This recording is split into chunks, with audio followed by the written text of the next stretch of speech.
નમસ્કાર મિત્રો, અમારી એડીટી ગુજરાતી યુટ્યુબ ચેનલમાં તમારું સ્વાગત છે। તો જી હા મિત્રો, મળતી માહિતી અનુસાર મિત્રો આપણે જણાવી દઈએ કે આ વર્ષે દેશમાં ચોમાસાની શરૂઆત વહેલી થશે।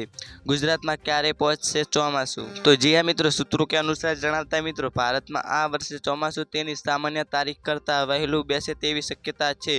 હવામાન વિભાગે ચોમાસું શરૂ થવાની તારીખની જાહેરાત કરતાં કહ્યું છે કે ચોમાસું તેની નિર્ધારિત તારીખ કરતાં વહેલું શરૂ થશે। તો જી હા મિત્રો, ભારતમાં ચોમાસાની શરૂઆત કેરળથી થાય છે, એટલે કે કેરળમાં ચોમાસું પહોંચે ત્યારે ભારતમાં તેની શરૂઆત ગણાય છે। તો જી હા મિત્રો, આપણે જણાવી દઈએ કે ચોમાસું કેરળ પહોંચવાની આધારિત તારીખ 1 જૂન છે। જો કે દર વર્ષે ચોમાસું 1 જૂને જ શરૂ થાય તેવું હોતું નથી, પરંતુ તેની આસપાસના દિવસોમાં શરૂ થાય છે।